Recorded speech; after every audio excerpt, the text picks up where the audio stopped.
Has class started yet?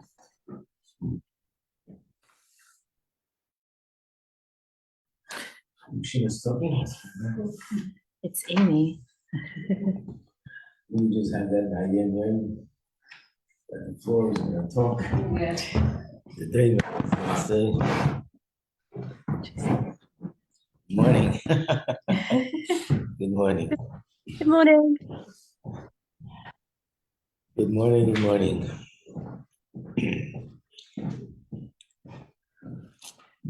So we're learning the Maimer Nasana Aliyas Kirktana from the Maimorim of the Kotim of the Frierdiker Rebbe. And we are here on page 130. Page 130.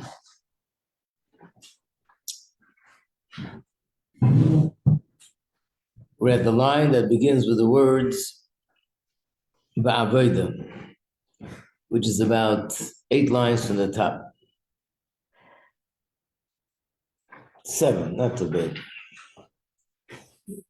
So the Maimer starts off with the pasuk that the Isha Shunamis made an apartment for the Navi, and she put furniture in the Navi so he should be comfortable and he should have what he needs. And the furniture was 4 pieces of furniture: table, a chair, a lamp, and a bed.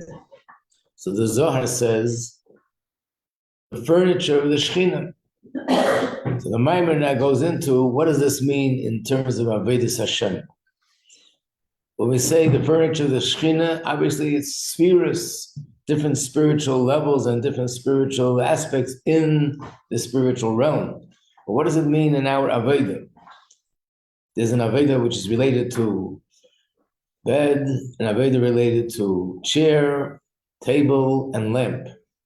So he says it's in of davening, and basically the lamp, the bed, is Ma'ariv, the davening that we do at night, and then the other 3 are all from Shachris, which is the chair, the table, and the lamp. One is the first part of Shachris until Shema. The second is the second part of Shema itself, and the third one is the Shemona Esrei. And the question he asked is, how come Mincha was left out? Mincha is also part of the davening. Actually, what he doesn't mention here, but he mentions in other Maimorim, is that the real chiyuv of davening is Shachris and Mincha. Ma'ariv is something which is, the Gemara says, at least it used to be Rishus. It was something which was optional. Once it became the custom that everybody does this, so now it's an obligation. But the original obligation is Shachris and Mincha, and Ma'ariv is the one that's optional. And here we're saying that Ma'ariv and Shachris and Mincha is left out. And especially that the Gemara says that Mincha has a certain advantage, in which way it's superior to all other tefillas. Lo'olam yahi adam zor b'tefillas ha-mincha, because Eliyahu Navi was answered only because of Mincha. So the answer is, yep, that's exactly the reason why it's left out, because everything else is a hachana for Mincha. Ma'ariv and Shachris and Krishma and Shemona Esrei, all this is a preparation for Mincha. And that's why these 4 are mentioned, because they're the part of the preparation. And Mincha is sort of the end goal. So now we have to understand what is the Avodah of Mincha and what is the Avodah of Ma'ariv and Shachris. So that's where we're up to. The line that begins with the word Ba'avodah. So that's 7 lines from the top, page 130. It says, and the Eibusher created the world after the creation of the first day. Hashem said it was night and it was day, Yom Echad. Which means the Tachlis Avodah, the ultimate purpose of all the Inyanim of Avodah is Sheyir B'chinas Echad, that we should reveal in the world the unity of Hashem. Which, what does Echad stand for? The Dalet means the 4 directions. which is south and north, east and west, and Zayin Rekiim V'aretz, and then up and down. Up is 7, because 7 is, there are 7 heavens, and down is the earth. So that's the Ches. So the Dalet and the Ches, Yamshichu B'chinas Aleph. That's where the Aleph should be revealed everywhere in the world, in every aspect of this world, in every single direction of the world. We should see openly in a revealed way the Aleph. And what does the Aleph stand for? Ein Sof Alupa Shalom. The Aleph stands for the word Ein Sof, which is the infinite light of Hashem. And also Alupa Shalom. Aluf in Hebrew means a master. Sometimes it's used to mean a general. Good morning, Leah. In fact, the word Yom means revealed. What's the difference between day and night? Night is darkness and day is light. So Yom Echad could be read as revealing Echad, Agilu Echad. That in order for this to happen, that the unity of Hashem should be revealed, why they Erev Aveiker. It's through the Aveda of Erev and Beiker. And what comes first? First Erev and then Beiker. In order for us to reach the level of Beiker, and that should be that should be light, why the Agdomas Aveda the Erev. This comes by first prefacing the Aveda of the night, which means Ascholas Aveda Himi Erev. The beginning of the Aveda is at night, which is Tfilas Arvas Bechlal, and that's the union of Ma'ariv, Ukri Shma Shalamita Befrat, and bring the Shema before going to bed. So generally speaking, we think of Aveda, of davening as Aveda. But really, at night, before we go to bed, there's also Aveda. Davening Ma'ariv is an Aveda, and specifically reading the Shema before going to bed. So this is a very fundamental thing in Yiddishkeit, that we go by the night. The day begins the night before. And it's based on the fact that it says in Chumash, first comes night, then comes day. Why?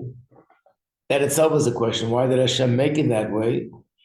And the rest of the world, we look at it the other way around. First comes the day, you start your day, and you go throughout the day doing whatever you're doing, your thing. And then at night is a time to retire.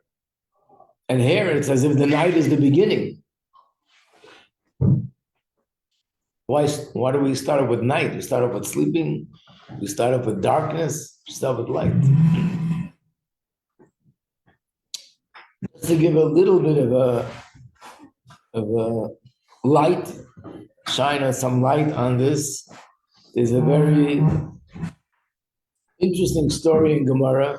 Without Chassidus, it's so very, very hard to understand. But there's a story in Gemara where one of the, I think, Tanoim saw his Rebbe was in a very, very up mood, like up and open and very elated. And he felt that he's in such a good place that any question he would ask him, he would get an answer. Imagine if you'd have the opportunity. Well, the Rebbe says, you can come to my room, you can ask me any question on any subject, in anything. You'd probably be spending who knows how much time trying to think. Should it be this? Should it be that? The most important subject. What do you think he asked him? Only one question. What? Only one question. One question. One. At least one. So the question he asked was, how come when we see a herd of goats running, the black goats run ahead of the white goats? That didn't let him sleep.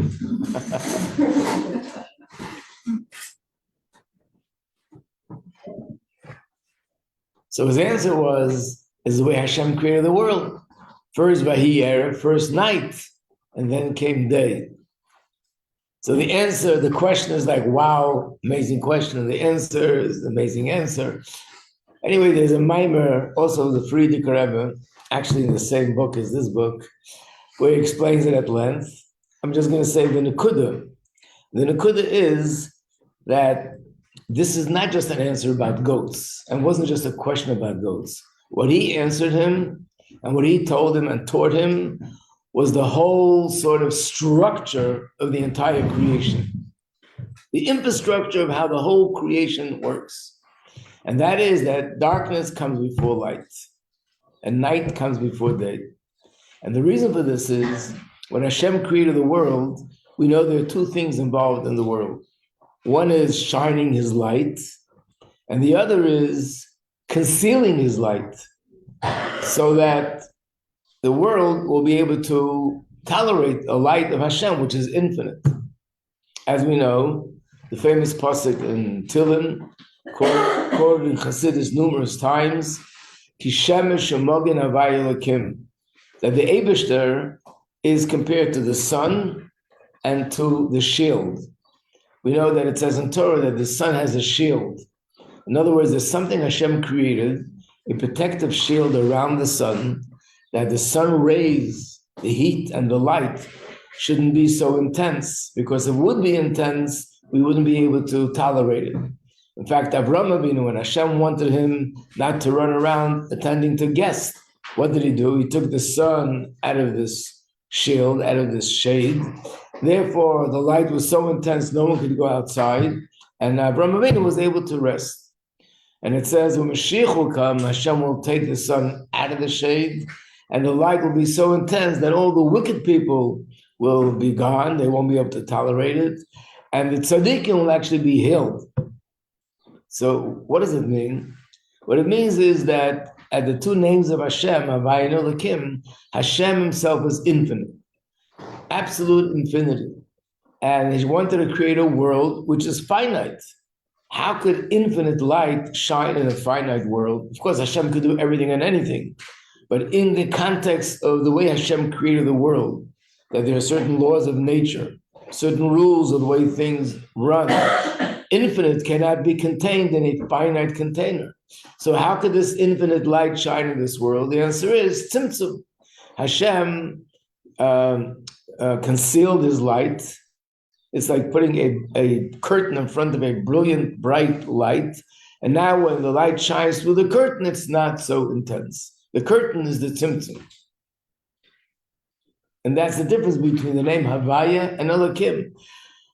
Havaya and Elokim, when these two names of Hashem shine into the world, we have a world that can tolerate Hashem's light. But the difference is Havaya is the source of giving off light, of producing light, of shining light. Elokim's function is to conceal and withhold the intensity of the light. So what came first? First the light shined out there and then came the tzimtzum, or first came the tzimtzum and then Hashem's light was able to shine? Of course it comes together, but in principle, which one comes first? No, the choshech. Right, in principle, the tzimtzum comes first. Like I said, if you have a brilliant light shining, and you know that if this light is going to shine, everybody in the room is going to become blind. You know, there's a story with the Chayz of Lublin. The Chayz of Lublin was a very big tzaddik. He was a Hasidic Rebbe. And this is one of the stories that are told to appreciate the greatness of Rambam. The Rebbe gave us this minhag of studying Rambam every day. In fact, in 3 weeks, we're going to be making the Sima Rambam and starting all over again. It's a good time to make a hachlata for anyone that hasn't done it yet, to start learning Rambam every day. So one of the stories that are told is that the Chayz of Lublin, every Shabbos after davening mincha, he would go up in the shul. There was a sort of steps leading to a room in the shul. Maybe it was the attic. He would lock himself up in that room for a while and then come back down. There was one chassid. He was extremely curious. What is the Rebbe doing in that room? And specifically in this time, not Friday night, not Shabbos day, not during the week, only Shabbos afternoon.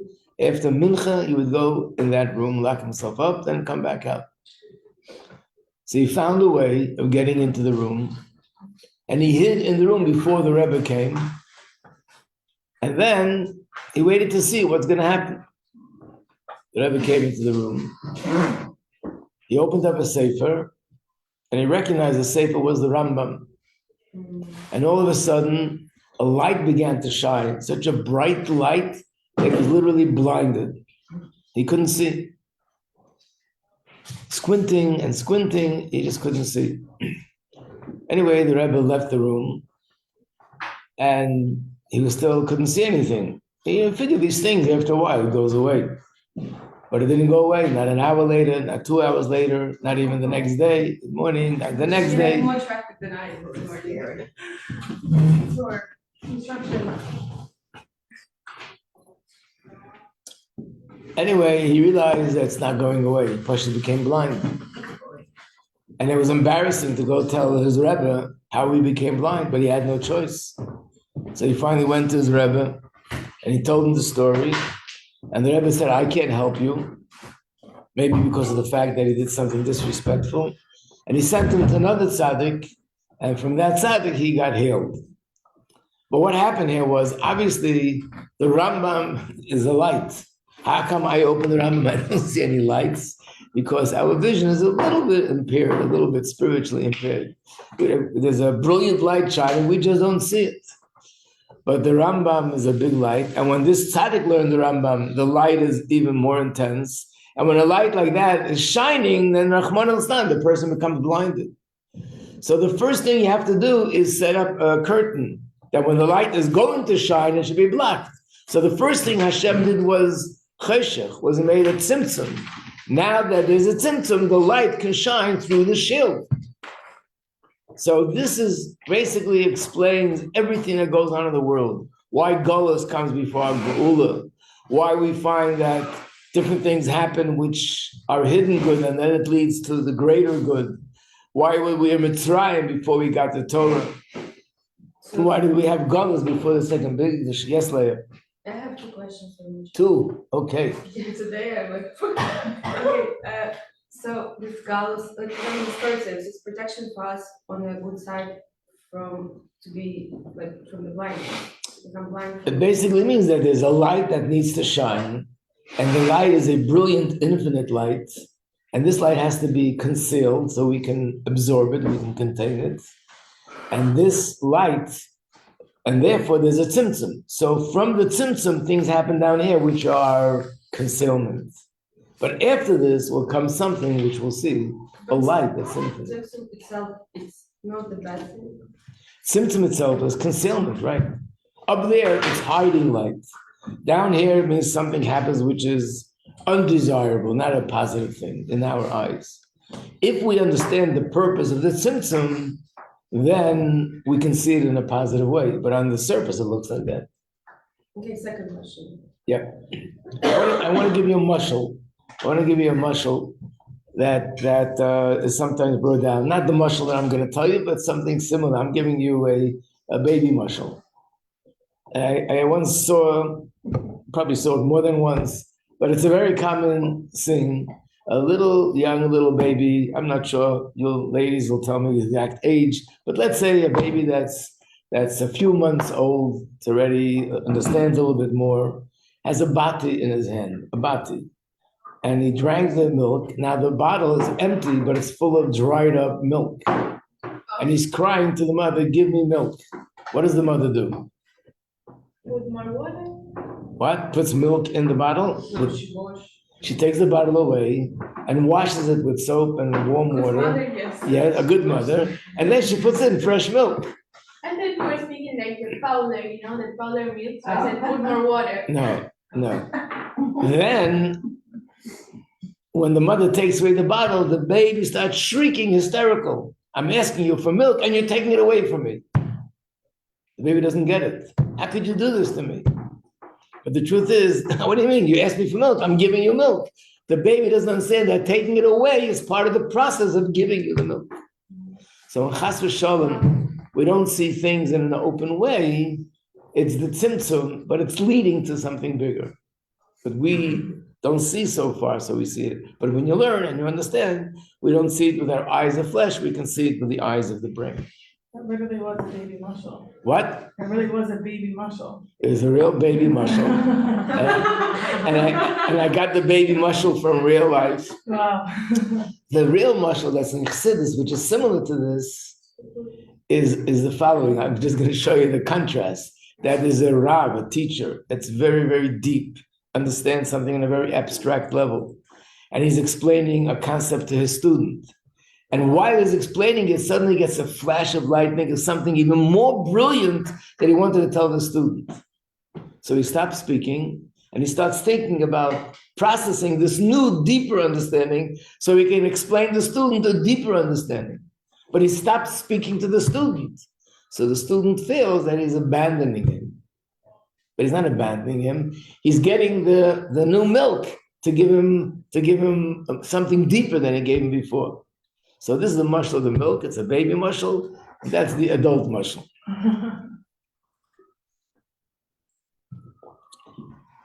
Second question. I was like, a second reminder again. I have a question. Yeah. If, for example, during the night you're waking up and it's like totally dark and your eyes like used to this darkness, and you take in your phone and the brightness you have on your screen during the day is too bright for you in the night. So you like right away you're reducing the like brightness and in order to see and like your eyes to accept this screen not in a painful way. So if, for example, we live now in Choshech and in a full darkness, and we like Hashem did this tzimtzum for us to like accept His light in a healthy way. Could, for example, I heal my environment, like my midos, and work on me and like to purify my environment, so Hashem will open His access to me more. Right. It's like using your muscle. It's like, okay, it's at night. Then I wake up and I start, coming back to myself. My eyes are now better. And now I can see things in a brighter way. So yes, spiritually, that's what the Avodah, our whole purpose in Avodah is to reduce the tzimtzum and allow more light to come through. So every person has different level of tzimtzum? Yes, yeah. It would be like having a room that there's a brilliant light. I'll use a different motion, not a curtain. Imagine it's a glass, but the glass has a lot of dirt on it. So now the more I clean the glass, the more light comes through. So every one of us has light. The light is the light of the neshama. The guf is a little bit different. So refining my guf through Torah and mitzvahs is allowing this guf to be more transparent and the light shines through. So the tzimtzum, when we speak about the tzimtzum, for example, in Dania, is as a general tzimtzum, right? Yeah, there's tzimtzum in all different ways and all different But now levels. you're saying that everybody has their own tzimtzum. Of course. So like is Hashem reveals or doesn't reveal to a person in a certain level? Right. Every person according to their level, according to what their purpose in life is, and according to what Hashem expects of me. Okay, so this is the explanation why Hashem created night before day, darkness before light, and that's the reason why we see this order of things, first the darkness and then the light. So getting back to Aveda begins at night. That's the beginning. Erev, first the night, and then through the night, working it through, then we come to a bright day. So now he's going to explain what the Aveda is. To explain this, by the way, I have 2 copies. If anybody wants copies so they can write on the margin, you have these 2 copies here, if anybody wants.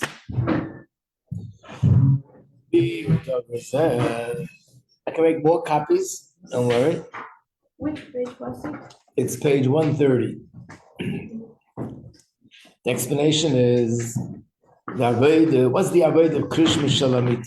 So again, the night Aveda is in 2 things. Ma'ariv is 1, and the Shema before going to bed is the second. It's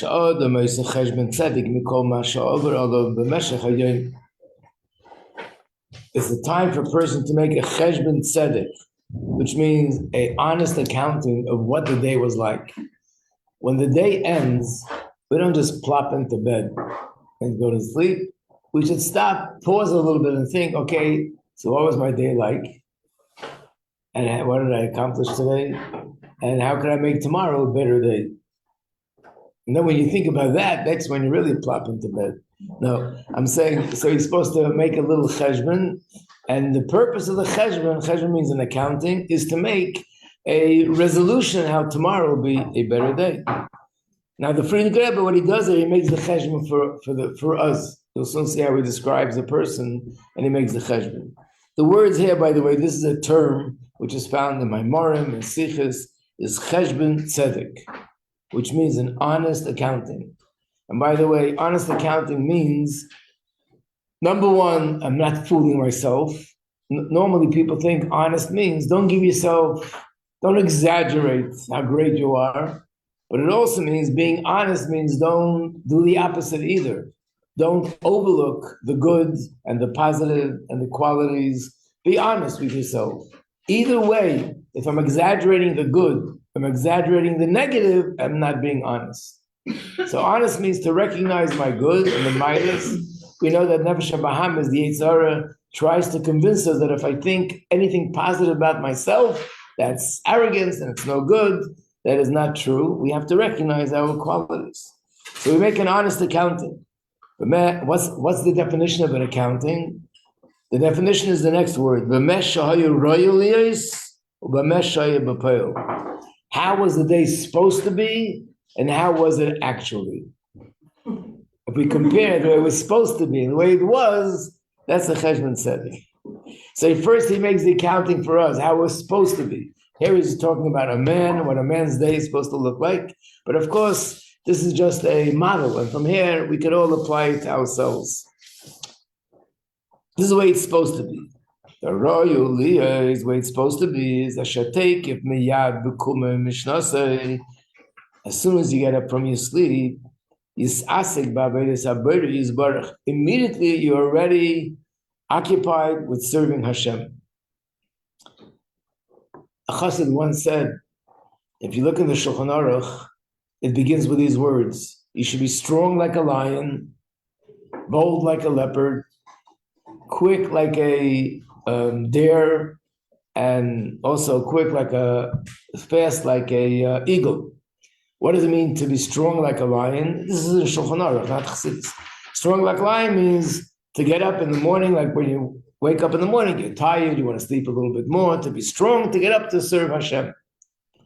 So a Chassid said, how could you get up with strength? You want to serve Hashem. The way to do that is at night, you have to go to sleep. Like a mensch, you have Ma'ariv, you say the Shema before, you say Hamapil, you do all those things. So the Chassid said, if you go to sleep like a donkey, you can't wake up like a lion. If you go to sleep like a horse, you can't wake up like a lion. So you have to go to sleep like a mensch, and then you wake up in the morning like a lion. Like it says, the first of your dough, challah, tarima, teruma. You should give challah that goes to Hashem. I see that I made copies from somebody's mimer. It looks, she wrote certain words in English, so it might as well help you. The word arisa seichem, which means dough, has another meaning. In Hebrew, arisa means a bed. And the words are, the first thing after you get out of bed should be to give to Hashem. Arisa seichem, eloshen arisa, a bed. To take, as soon as a person gets up in the morning, yitnu l'Hashem truma. That's the time to give Hashem your contribution.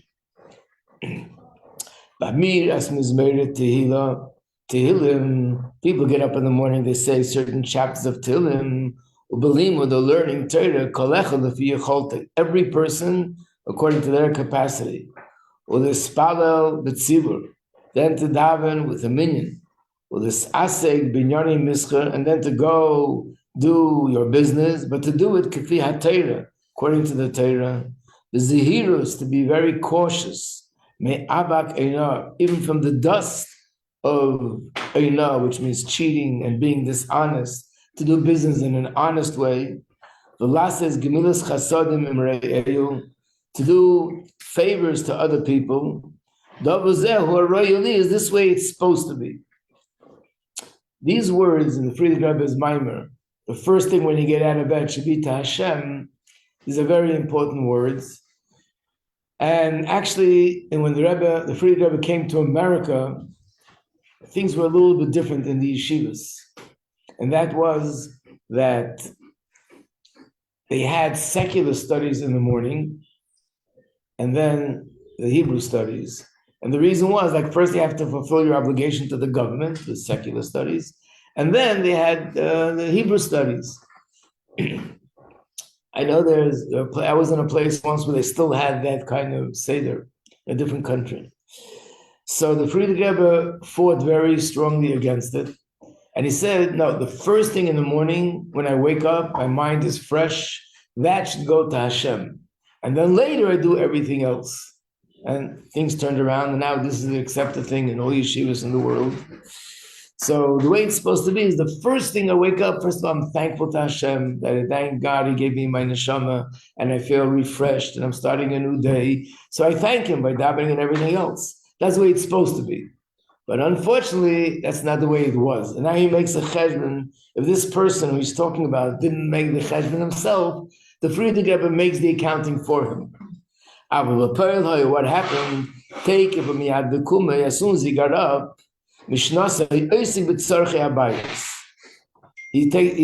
involved in personal things. First thing he does is he opens up the iPhone to see what's on the news, what's happening. Most people do that the first thing in the morning. And even davening, he doesn't go daven with a minyan, he davens at home, which is not the way it's supposed to be. The guf and the tefillah itself, is very fast, rather than davening slowly and being very careful with every word that I say to pronounce it correctly and to think of the meaning. He's davening fast, so fast, he doesn't even hear what he's saying because he's davening so fast. His mind can't even keep up with his words.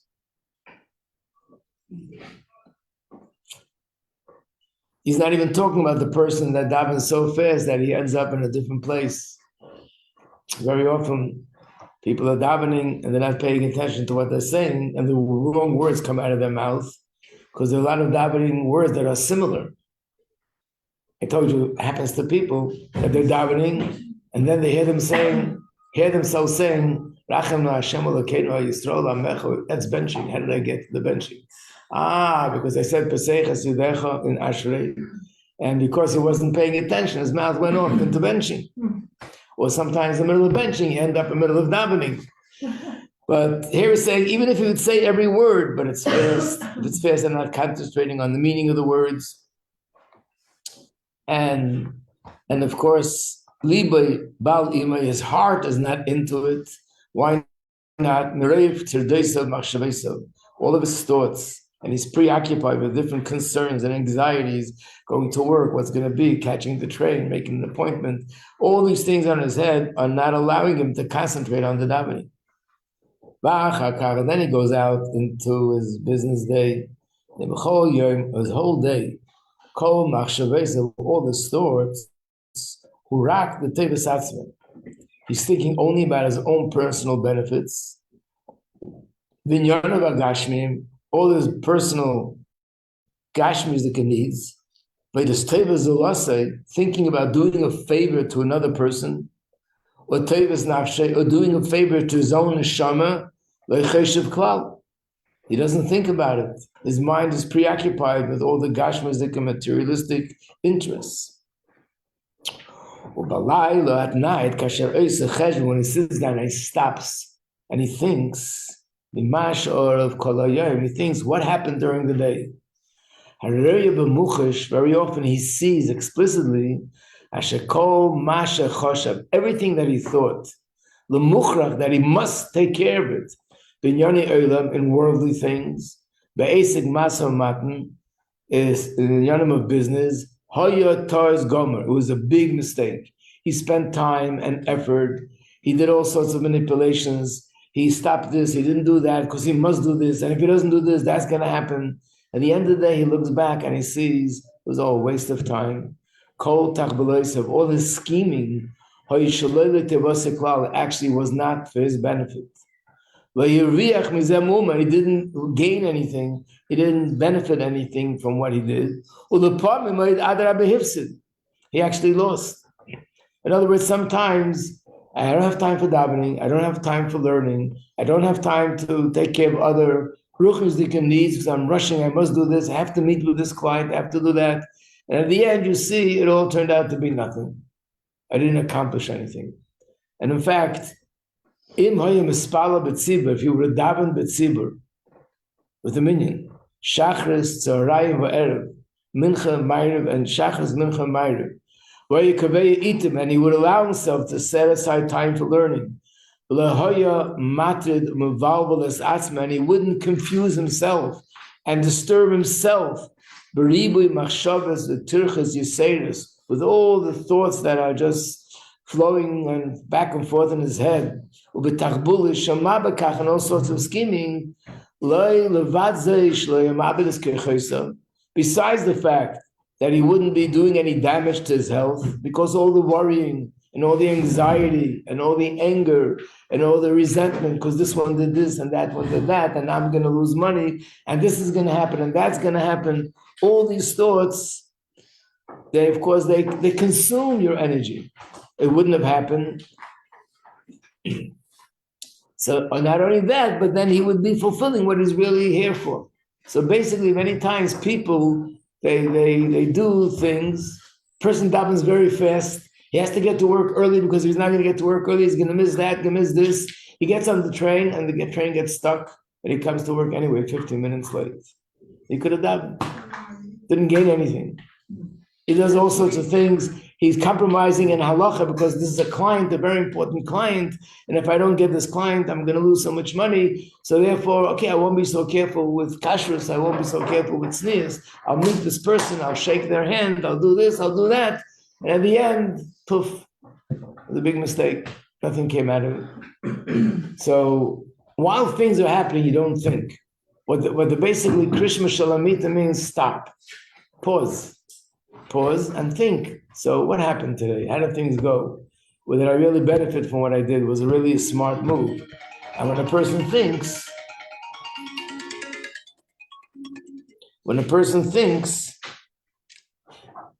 then of course he's able to recognize. In other words, a lot of times the reason why people do things is not because they're really not in a good place. Pashut, we don't stop to think.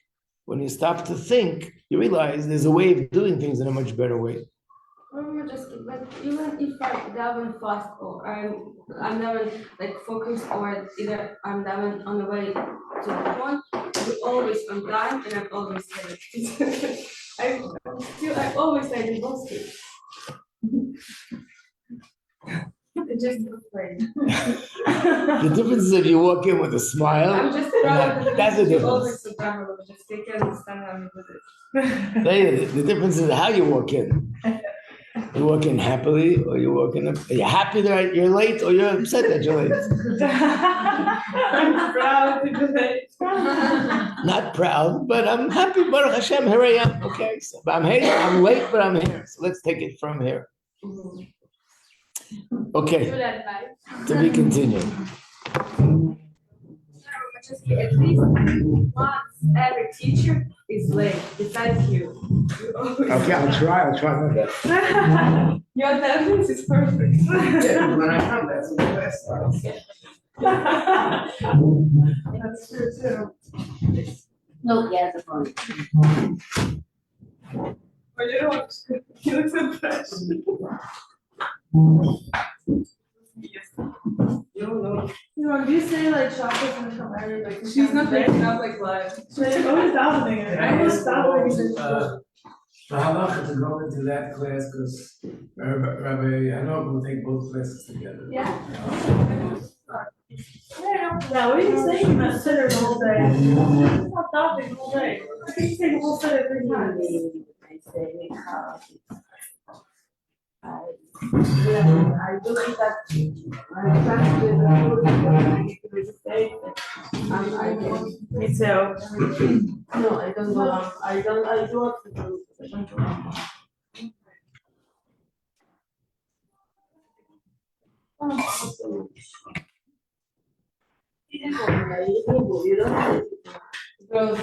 now I have 3 teeth.